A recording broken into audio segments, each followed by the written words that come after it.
दोस्तों, मेरा नाम बिजोय, आप देख रहा है मेरा यूट्यूब चैनल को। आज दोस्तों हम आपके लिए महात्मा गौतम बुद्ध की ऐसी कहानी लेकर आए हैं जिसे सुनकर आप अपने अंदर उठ रहे गंदे और वासना के विचारों को अवश्य रोक पाएंगे।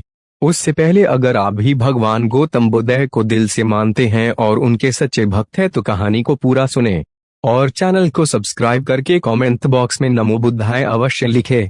एक बार एक युवक गौतम बुद्ध के पास आया और गौतम बुद्ध से बोला कि हे गौतम बुद्ध, मेरे मन में इतने गंदे विचार क्यों आते हैं।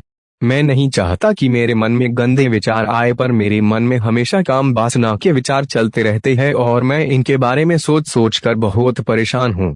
मेरी ऊर्जा और समय ये सब सोचने में ही नष्ट हो जाता है और इन सब के विचारों की वजह से मैं कभी भी शांत नहीं रह पाता और मैं हमेशा ही स्त्रियों को देखकर मोहित हो जाता हूँ, अपने आप को रोक ही नहीं पाता। गौतम बुद्ध मुस्कुराए और उन्होंने उस युवक से पूछा, क्या तुम्हें पता है ये काम वासना होती क्या है। फिर उसने इन्हें उत्तर दिया और कहा, गौतम बुद्ध, हमें ये तो नहीं जानता कि काम वासना होती क्या है, पर हाँ ये जो भी है बहुत बुरी है। फिर बुद्ध ने उस युवक से कहा कि सबसे पहले तो तुम्हें ये समझना है कि प्राकृतिक रूप से जो भी हमारे अंदर है वह बुरी नहीं है।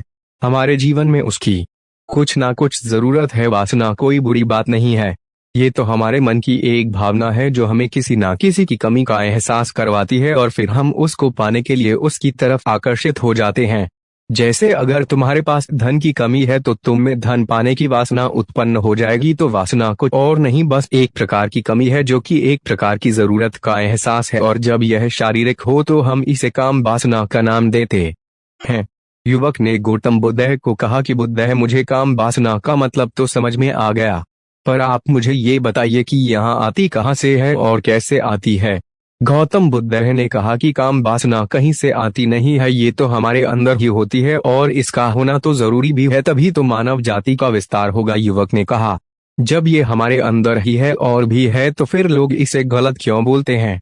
गौतम बुद्ध ने कहा कि यही तो समस्या है, लोगों ने काम वासना को गलत तरीके से सोच लिया है, इसे छुपाने की दबाने की कोशिश करते हैं।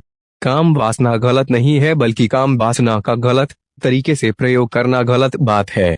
लोग जिससे प्रेम करते हैं बस उसी के लिए जीने लग जाते हैं, उसे पाना ही अपना मार्ग बना लेते हैं और उसी के बारे में हमेशा सोचते रहते हैं, पर यह सब गलत है। बुद्ध ने युवक से कहा, क्या तुम्हें पता है जानवरों में भी काम वासना होती है। युवक ने उत्तर दिया, हाँ बुद्ध, जानवरों में भी काम वासना होती है, क्योंकि जानवर भी तो आखिर अपने वंश को आगे ले जाएंगे। गौतम बुद्ध ने कहा, तो फिर हम जानवरों के काम वासना को गलत क्यों नहीं कहते। युवक ने कहा, मुझे नहीं पता महात्मा, आप ही मुझे बताइए।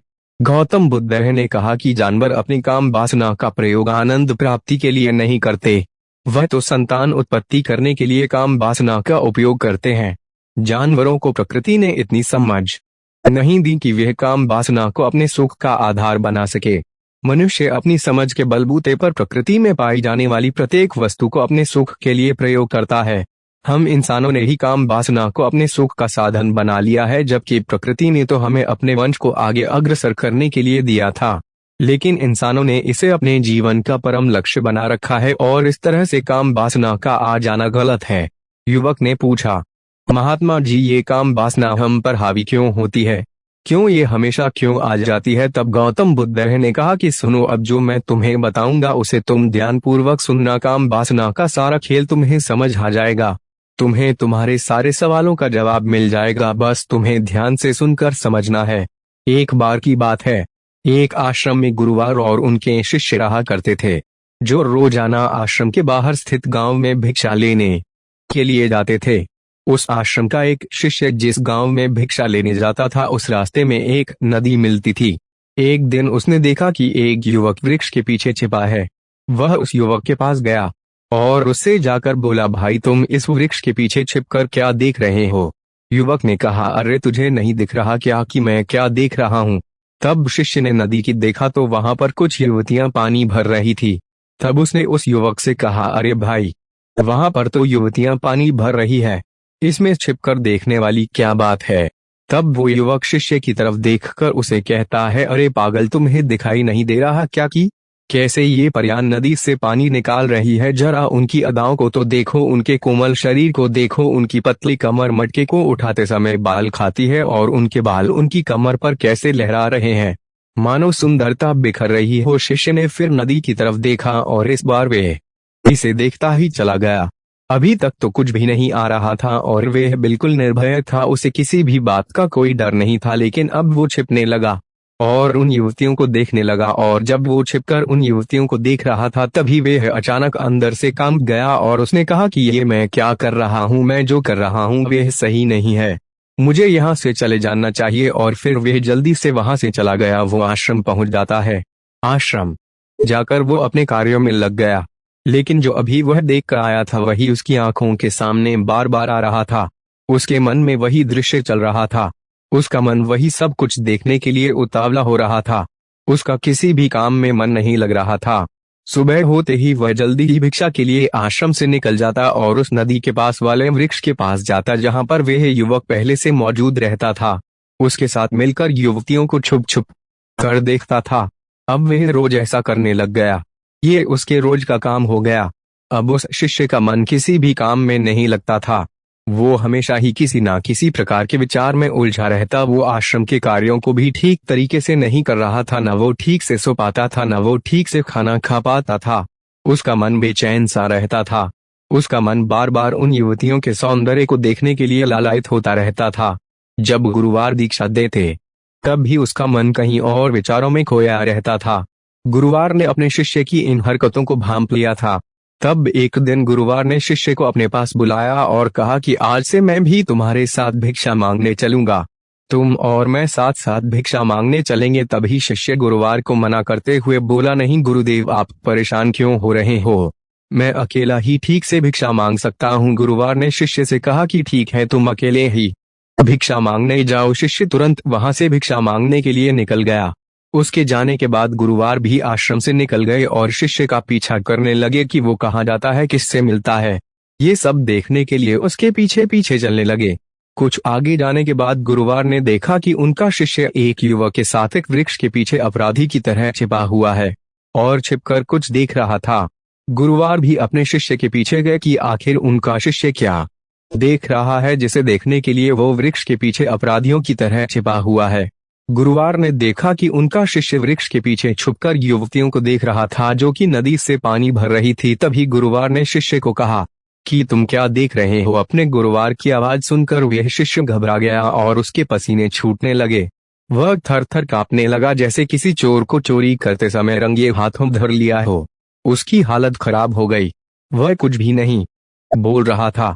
उसके मुंह से कुछ टूटे फूटे शब्द ही बाहर निकल रहे थे। वो अपने गुरुवार से भी नहीं मिला पा रहा था। गुरुवार ने शिष्य की तरफ देखा और कहा कि मेरा शिष्य तो निर्भय था, उसे तो किसी भी का डर नहीं था, लेकिन ये क्या, तुम तो डर के मारे कांप रहे हो। शिष्य ने गुरुवार से कहा कि मुझे कर दो गुरुदेव, मेरा इसमें कोई दोष नहीं है।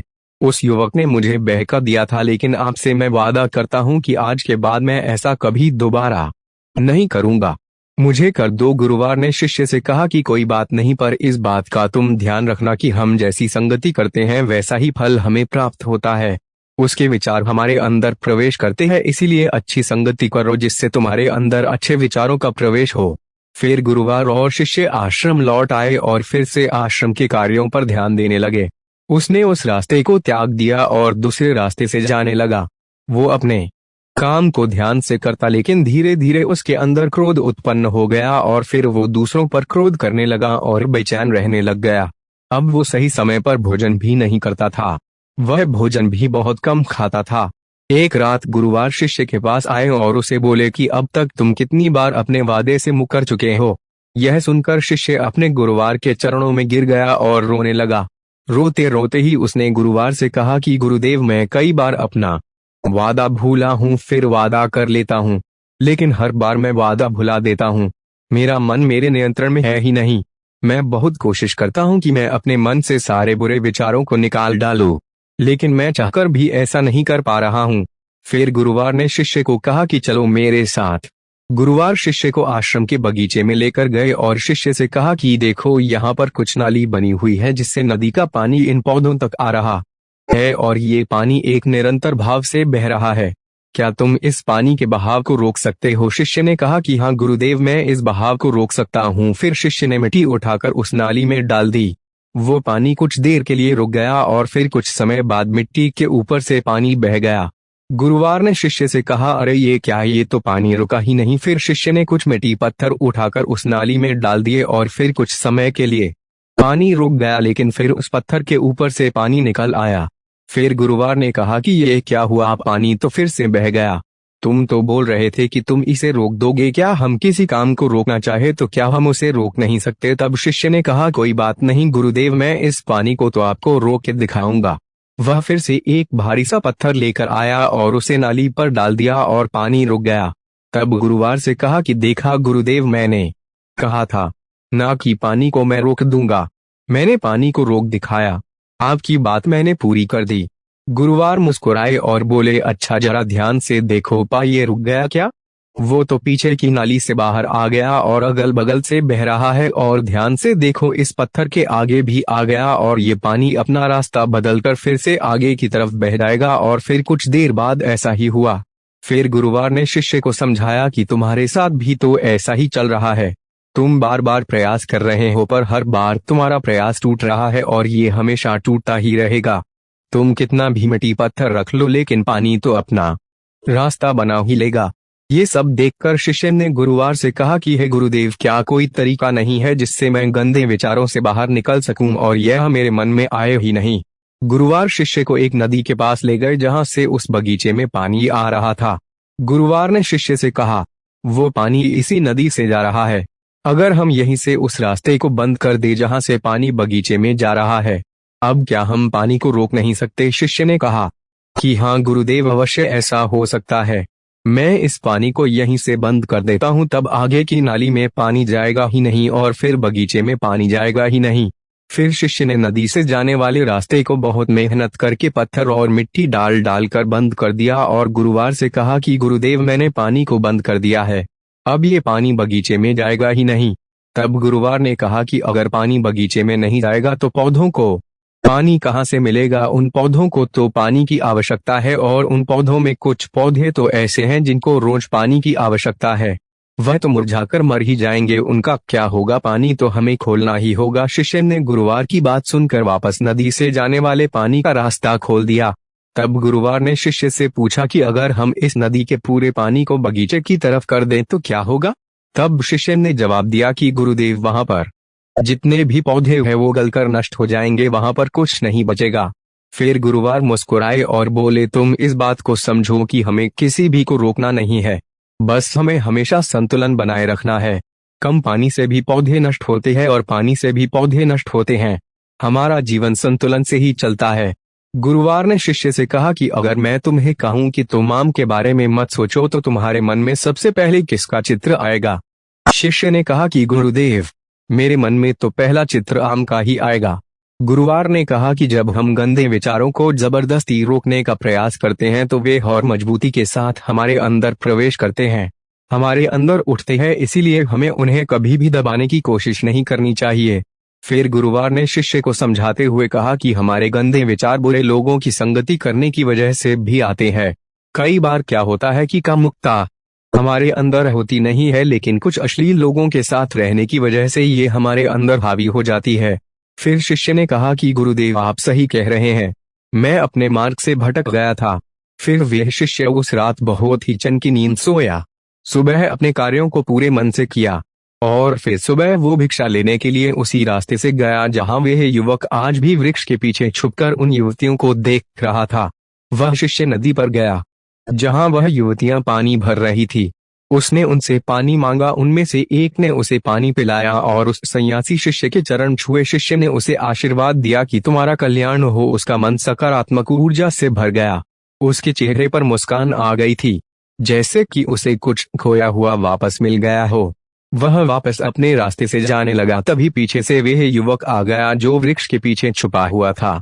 वह शिष्य के पास आया और बोला कि क्या बात है, आज तो तुमने नजदीक से दर्शन कर लिए, तुम तो मुझसे भी आगे निकले। तब शिष्य ने कहा कि हम हमेशा दूसरे के दर्शन करने में ही व्यस्त रहते हैं, अपने दर्शन कर ही नहीं पाते। तुम कब तक इस वृक्ष के पीछे छुपते रहोगे? किसी को पसंद कर लो, उससे बोल दो अगर वो भी तुम्हें पसंद करती है तो शादी कर लो और उससे पहले तुम कुछ बन जाओ, अपने आप को पहचान लो, ऐसे अपना समय बर्बाद मत करो। फिर वह युवक रोज उससे मिलने लगा और उस युवक ने नदी पर जाना त्याग दिया और फिर वो युवक अपने जीवन में कुछ बनने के लिए संघर्ष करने लगा। तो तुमने देखा संगति का असर क्या होता है, अपनी संगति बदलो, अपने विचार बदलो। बुद्ध ने युवक से पूछा कि क्या तुम्हें तुम्हारे सारे सवालों का जवाब मिल गया? तब युवक ने कहा कि हाँ महात्मा जी, आपका बहुत बहुत धन्यवाद। तब गौतम बुद्ध ने युवक से कहा कि जब तुम्हारे मन में गंदे विचार आए तब आप अपने आप को दोषी मत मानो, केवल उन विचारों में संतुलन बनाने का प्रयास करो और अपने